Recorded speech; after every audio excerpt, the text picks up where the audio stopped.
안녕하십니까, 성형외과 전문의 이주혁입니다. 자, 오늘 영상은 가슴 수술 후에 골프를 언제부터 칠 수 있느냐, 자, 이런 질문을 제가 많이 받는데 거기에 대한 대답으로 좀 간략하게 구성해 보도록 하겠습니다. 자, 우리나라의 골프 인구만 500만이 넘는다고 하는 통계가 있어요. 그리고 한 해에 한국 사람들이 골프 라운딩을 하는 횟수가 5천만 회라고 하는 그런 조사도 있었어요. 이것도 놀라운 숫자거든요. 그만큼 골프라고 하는 운동이 물론 이제 중장년층 이상에서 더 많이 하고 있기는 한데 MZ세대, 이제 젊은 세대들한테도 많이 보급이 됐고, 사실 이제 뭐 스크린 골프 이런 것까지 합치면 굉장히 많은 사람들이 이 골프라고 하는 운동을 즐기고 있다, 이렇게 볼 수가 있어요. 그러다 보니까 정말 질문들 많이 받습니다. 그래서 언제부터 내가 이제 수술하고 난 다음에 이거를 할 수가 있느냐. 자, 이 질문이 나오는데, 자, 질문이 대답을 하려고 그러면은 일단 얘기를 해야 되는 거는 보형물이 근육에 영향을 어떻게 받느냐. 그걸 한 가지 얘기를 해야 되겠고, 그 다음에는 그런 골프라고 하는 운동을 할 때는 어떤 근육이 주로 수축을 하느냐. 자, 그거 두 가지를 이야기하면은 설명이 될 거예요. 자, 가슴술에서 제일 중요한 거는, 자, 가슴술은 보통 보형물 술이고, 보형물이 어디 들어가느냐가 제일 중요한 건데, 근육 위냐 아래냐. 자, 근육 위면 보통 근막하라고 얘기하고, 근육 아래면 이중표면이다, 이렇게 보시면 되는데, 근막하, 그 근육 위에 있을 때는 상관이 없어요. 근데 근육 하에 있을 때, 이중표면일 때는 근육의 영향을 받게 되죠. 근육의 영향을 받는다. 그 근육은 뭐냐? 대흉근, 소흉근, 그 다음에 톱니근, 이렇게 세라투스 안테리어라고 하는데, 옆구리 쪽으로 주로 있는 근육이죠. 요 근육들 세 가지만 사실은 상관이 있다고 보시면 되겠습니다. 근막하로 내가 수술했다. 자, 이 경우는 보통 어떨 때 하느냐. 자, 아기 낳고 가슴이 처졌을 때 보형물을 집어넣는 경우는 더블라인 생길까 봐 무섭기 때문에 근막하라는 경우들이 월등히 많고요. 그 다음에 오리지널로 수술 전서부터 자기 가슴 볼륨이 어느 정도 있을 때, 그때 이제 근막하를 많이 하게 되죠. 자, 그렇게 수술했을 때는 이거 상관이 없어요. 그런데 좀 많이 마르신 분들, 원래부터 이제 가슴의 볼륨이 부족했었던, 많이 왜소했던 분들이거나 아주 젊어서 살이 타이트한 경우, 이때는 근육 하로 하는 경우들이 압도적으로 많죠. 이제 그때는 신경을 좀 써야 됩니다. 수술 직후에 골프 스윙 같은 거, 이런 운동을 하게 되면 어떤 문제가 생기느냐. 근육이 활동을 하잖아요. 보형물 밀어내요.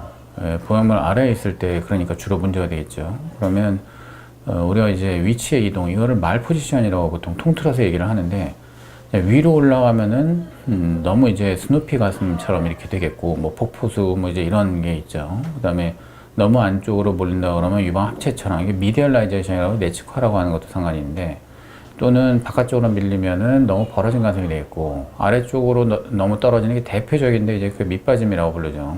자, 이런 것들과 모두 관련이 있습니다. 주로 밑빠짐이 문제가 되겠죠. 우리가 보통 가슴 수술하고 나서 재수술을 하게 되는 가장 흔한 요건, 구축과 파열인데, 이런 구축 파열 등과 같은 이제 이런 부작용하고는 상관이 사실상 별로 없다고 봐야죠. 아무리 내가 골프 스윙을 열심히 한다고 해서 보형물 터지지 않습니다. 그러면은 근육 아래쪽으로 보형물이 들어갔다고 치면은 수술하고 난 다음에 계속 골프 칠 때마다 내가 신경 써야 되는 거 아니냐? 뭐 그렇지는 않죠. 보형물이 들어가면 피막이라고 하는 아주 단단한 보호막이 형성이 되는데, 이게 쉴드 느낌인 거거든요. 이런 피막이 쉴드 역할을 제대로 하게 되면은 그 다음에는 외지간한 어떤 운동이 보형물의 위치에 영향을 끼치기 어려워지죠. 그래서 피막이 언제 그러면 충분히 생성이 되냐, 그게 관건이 되겠죠. 자, 그림에서 보시는 것처럼 이제 대흉근, 이제 가장 이제 큰 근육이고 유방 볼륨의 거의 대부분, 그거의 밑에 쪽에 베이스를 갖다 차지하는 게 대흉근이 되겠고, 그 다음에 이제 그 밑으로 내려가면 이제 복근, 복사근이라고 하는 데가 있어요. 이것도 뭐 사실은 이제 골프 스윙 할 때 굉장히 많이 영향을, 활동을 하는 근육인데, 보형물하고 해다가 이제 큰 영향을 끼치지는 않죠. 그리고 대흉근을 한꺼풀 벗겨내면 그 밑에 있는 게 소흉근이에요. 사실 골프 스윙에서 활동적으로 움직이는 활동하는 이제 그런 근육들은, 제대로 골프 스윙을 배워오신 분들이라고 하면은 이제 하체 근육들이 일단은 잘 움직여주게 돼 있어요. 그래서 뭐 종아리 근육이나 뭐 대퇴사두근, 중둔근, 뭐 햄스트링 쪽, 햄스트링은 이제 허벅지 뒤쪽이죠. 이제 그쪽에 뭐 대퇴 이두근 같은 걸 포함해가지고 이런 애들인데 당연한 얘기지만 이런 근육들은 아무리 수축한다고 해도 가슴술 보형물하고는 영향이 없겠죠. 상체에서 활동하는 거는 대흉근과 광배근은 이제 등 쪽으로 이제 주로 이제 뻗어나가는 근육이기 때문에 이런 이제 팔을 갖다가 이렇게 활발하게 움직이는 스윙 운동 같은 거 할 때는 중요하겠죠. 그리고 당연스럽게도 이제 어깨 근육들 같이 연관이 되게 돼 있고요. 어깨 근육이라 그러면 그것도 굉장히 여러 가지가 있는데 승모근이 상당히 이제 생각보다 중요하다 이렇게 보셔야 돼요. 자, 이거는 구글에서 가져온 그림인데 승모근의 위치와 분포를 갖다 여기서 이제 보여주고 있죠. 이제 주로 이제 오른쪽 승모근이 이제 처음에 이제 팔을 들어 올릴 때 많이 작용을 하게 돼요. 백스윙을 한다고 하는데 이 승모근이 보시면 알겠지만 굉장히 광범위하게 퍼져 있습니다. 상당히 큰 근육이고 우리가 일상생활에 이렇게 앉아서 이렇게 뭐 얘기를 할 때도 승모근은 항상 긴장하고 있어요. 그래서 운동을 할 때도 당연히 승모근이 관여합니다. 자, 이거 가슴술하고는 당연히 관계가 없겠죠.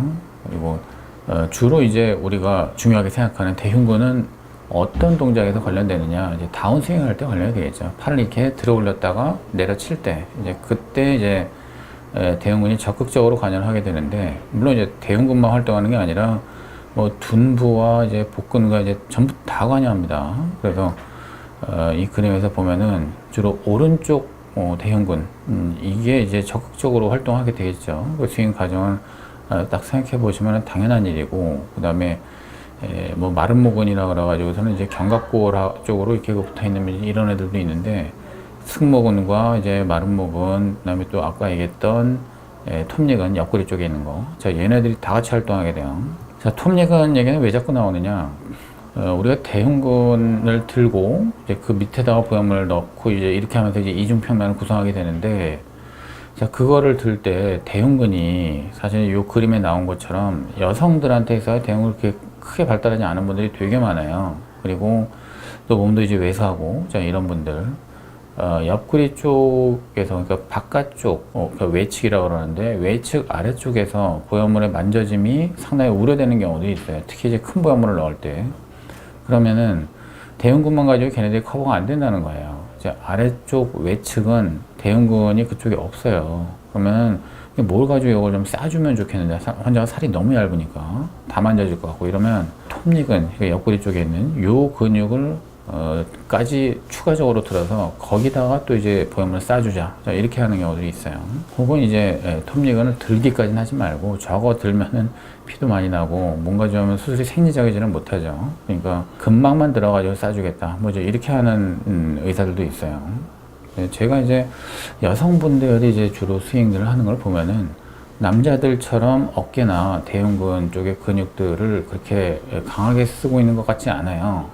대부분은 팔의 가동 범위를 이용해 가지고서는 공을 멀리 보내려고 하는 이제 그런 경향이 조금 보이는데, 자, 이것 역시도 사실은 이제 보형물의 위치하고 관련이 있을 수 있습니다. 하지만 남자들만큼 그렇게 강력하게 근육의 힘에 의존하는 이제 그런 것과는 좀 다르다는 거죠. 그래서 뭐 이런 구글링에서 가져온 이런 이제 골프 스윙의 메커니즘 이런 것들은 사실은 이제 해박적인 그림도 마찬가지로 남자들 위주로 되어 있어요.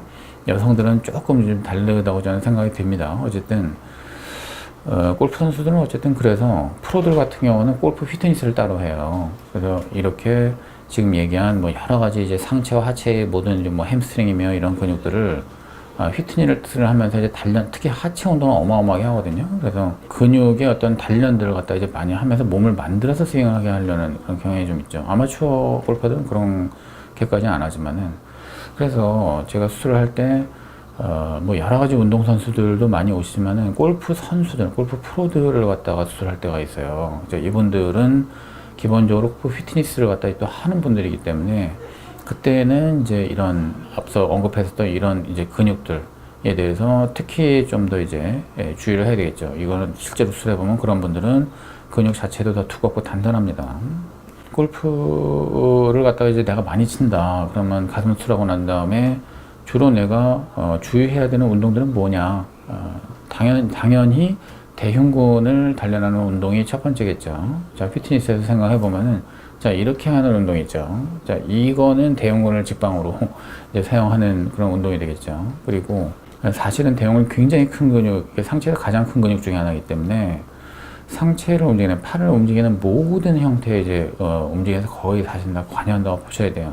그래서 상체를 이제 움직이는 피트니스 상에서 이제 이런 운동들, 이거는 좀 주의하셔야 된다. 물론 뭐 자전거를 탄다든가 뭐 러닝 한다든가 이제 이런 어떤 유산소 운동들은 별로 상관없어요.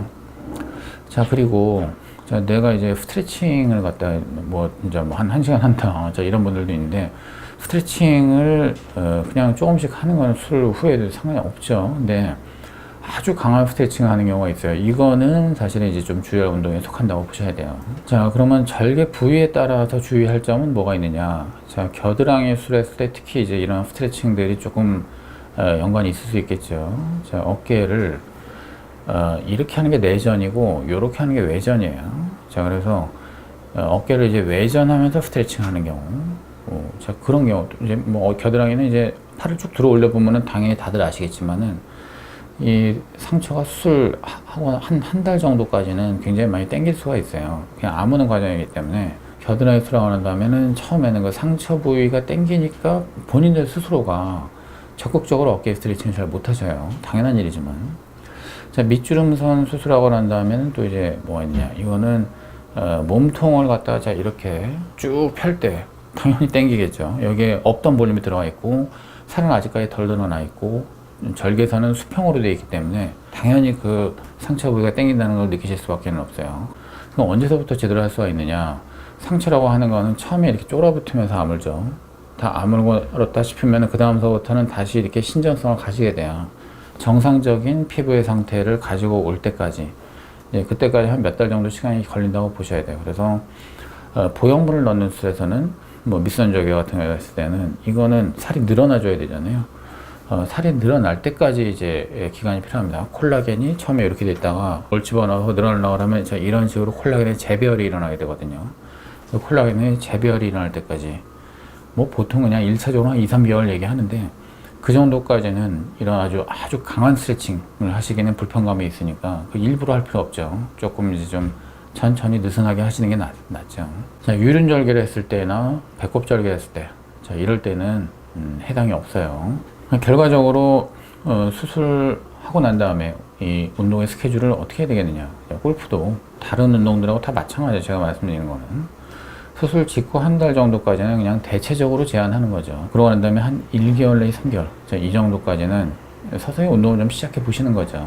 할만하니까 또 이제 시작하시게 돼요. 그래서 언제 그럼 몇 시서부터 내가 시작할 수 있어? 뭐 이제 이렇게까지 물어보시는 분이 있는데 본인이 조금 해보면 단박에 알아요. 내가 조금 이 정도까지 해도 되겠구나 라고 하는 거. 그래서 골프스윙이라고 하면은 그냥 슬슬 이렇게 뭐 이제 작게 천천히 이렇게 하는 거는 묘시기 때문에 이제 천천히 시작해 볼 수는 있겠죠. 근데 3개월 정도 넘어가면은 사실 이제 피막이 한 달 정도만 돼도 거의 어느 이렇게 보형물을 다 둘러싸거든요. 그러면 완벽하게 형성이 되는 건 언제냐?